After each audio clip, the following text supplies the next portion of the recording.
If you enjoy our content and think this is important material, the best compliment you can pay is by sharing this with your friends and family. This helps us out a lot. Also, if you enjoyed today's program, please like, comment, share, and subscribe to this podcast. We would love to hear from you.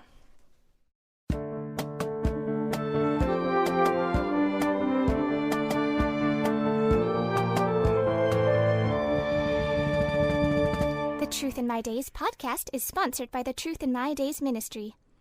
Welcome to the Truth in My Days podcast, where we defend the Word of God against the challenges of men. Hello everyone. Just as a reminder, this is part 11 of a multi-part series.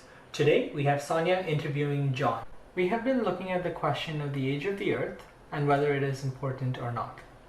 Since Jesus said in John 3:12, "If I have told you earthly things and you do not believe, how will you believe if I tell you heavenly things?" It is indeed important whether we can trust the Bible on this matter. We saw that the Bible teaches the earth is about 6,000 years old, which contradicts the claim of secular science that is 4.6 billion years old. Some apologists reject evolution but accept that the earth is 4.6 billion years old, saying that teaching it is 6,000 years old is a stumbling block to apologetics and drives people away from the gospel. However, we cannot change what the Bible says about this, even if it were a stumbling block to people, and in fact, the broad data seems to show the opposite. We lose people when we compromise on what the Bible teaches about creation. The most comprehensive study of which we know on this issue found that believing the Bible has errors in it, as it would if it was wrong about creation, is much more significant factor in causing young people to abandon the church than is supposed the contradiction between the Bible and secular science. Also, it is not simply about evangelism.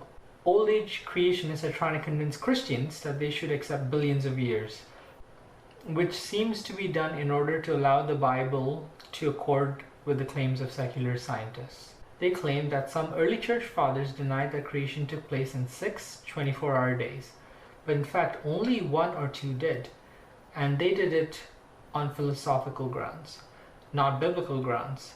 They did not deny that the earth was less than 6,000 years old. Furthermore, it is what the God-breathed Hebrew text says that is determinative, not the opinions of early church leaders.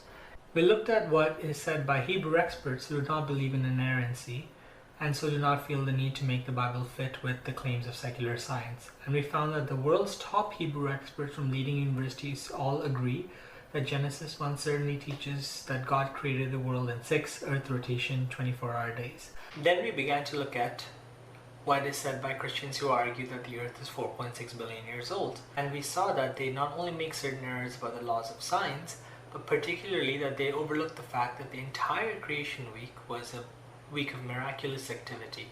Laws of science did not take over the operation of the universe until after the 6 days of creation were finished. Furthermore, if we accept, for the sake of argument, assumptions made by evolutionists, some of the scientific data nevertheless shows the world is young. However, the assumptions are not valid, particularly for radiometric data, which simply does not give the right answer when tested on samples of known age, and so it should not be trusted to date the age of the earth. Now, some old earth apologists claim that Genesis 1 doesn't really teach creation in 6 24-hour days, as there is no actual day until verse 3. But that claim simply is not a Bible reading of the Hebrew text. Now we continue the discussion. So let's continue. But even if you think that days do have something to do with the age of the universe, there's different usages of the word day in the first chapter and a half of Genesis. There's 24 hours it could be. There's also 12 hours. How do we know?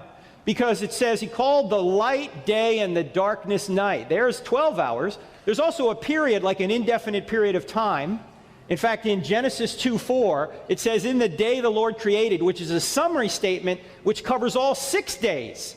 And we use this all the time. We use this phrase day, like if I were to say Jim Harbaugh was a great quarterback in his day at the University of Michigan, everybody would know I wasn't talking about 24 hours, right?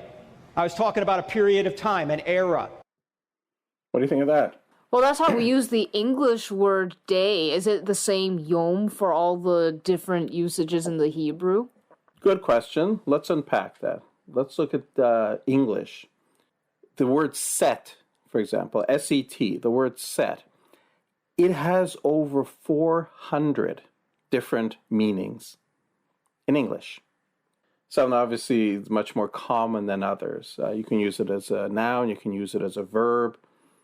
But let's give you a few. For example, a television set.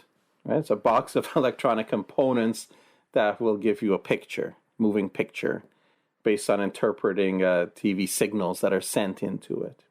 It's a division in a tennis match. You have a game, which goes up to 40 points. Love, which is 0. Love, 15, 30, 40, game. And once somebody wins 6 games, that's considered one set. So if we say something like Torres beat Djokovic 3-0 at Wimbledon, it's the same word as, well, turn on the set because I want to watch my favorite TV show. It's the same word, but nobody would ever think that when we say Torres beat Djokovic 3-0, it means I have more TV sets than he does. We could say, quiet on the set, said the director before filming began. We know we're talking there about a movie stage or a television stage where filming takes place. Do you want the white or the black? Asked the chess master as he began to set up the set. There we know we're talking about a chessboard and the men on it. So the fact that words have more than one meaning doesn't mean you can pick whatever meaning you want for any given situation. The context is determinative. Yeah, and speaking of context, I recall earlier on you mentioned that the letter written to the Hebrew professors was asking about the usage of that word when preceded by a numeral.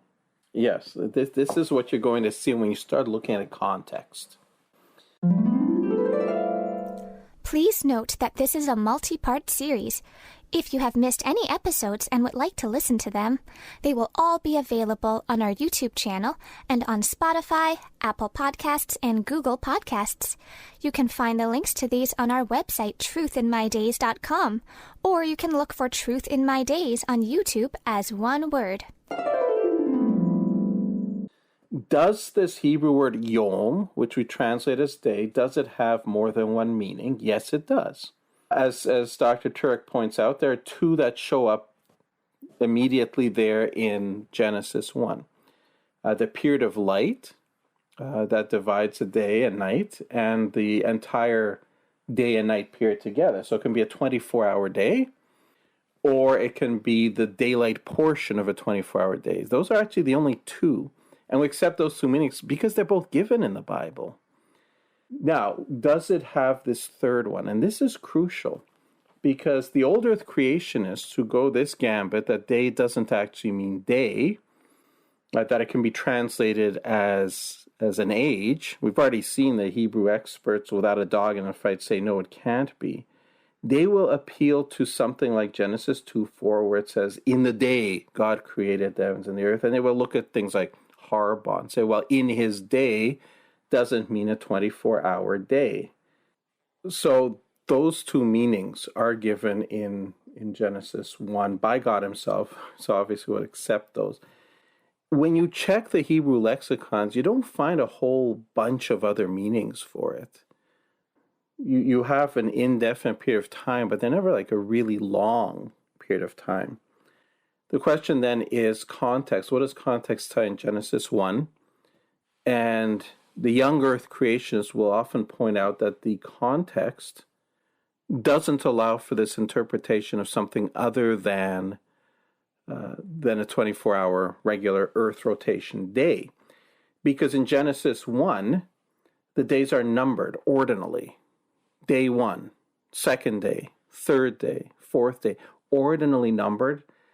And they will tell you that Yom is ordinally numbered elsewhere in the Old Testament about 359 times. And every single time, it's a 24-hour day. You never find an indefinite period ordinally numbered. We can see that each Yom, each day, is demarcated by evening and morning. There was evening and morning the 4th day. Well, evening and morning demarcate 24-hour days. They don't demarcate billions of years or eras or whatever. We find that 38 times actually elsewhere in the Old Testament. It's always a 24-hour day. Exodus 20:11, we read, "For in 6 days the Lord made the heaven and the earth, the sea, and all that is in them." And that's in the plural form then. 6 days, yamim, the plural of yom. And that plural of days occurs 845 times elsewhere in the Old Testament. It's always a 24-hour day. So they would say when you look at the context, it has to be taken as a 24-hour day. Now, there's one more point that they don't usually bring up, but we should, because it's essential. I think it's definitive on this. When you look at something like Genesis 2:4, where it says, "In the day that God made the heavens and the earth," and I say, look, in the day, it's like in Jim Harbaugh's day. In the day is not simply the word yom. In these cases, it has what's called an inseparable preposition affixed to it.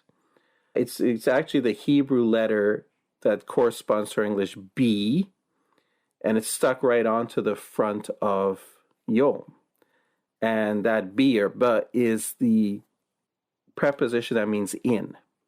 So what you actually see in Genesis 2:4 is not simply yom. You see bayom. Okay, that's how it's written, bayom. It means in the day, and bayom can be colloquially translated into English as when. And you'll see that in Genesis 2:4, when God created the heavens and the earth. But when it's doing this, the sort of thing that